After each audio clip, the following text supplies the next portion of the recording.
Car चला चला कर तो मैं बोर हो गया हूँ। आज पापा वाली चलाता हूँ, मजा आ जाएगा।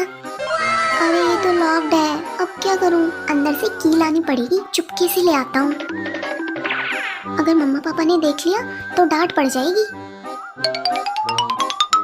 ये अब तो मजा आएगा। क्लच दबाया, स्टार्ट बटन दबाया और हो गई है स्टार्ट। नेहा, कार की आवाज आई ना? हाँ, अद्वित कहाँ है? कार की भी नहीं है। अद्वित, ये क्या कर रहे हो? पापा, मैं तो कार चला रहा था। बेटा, आप अभी छोटे हो, आप ये कार नहीं चला सकते। ठीक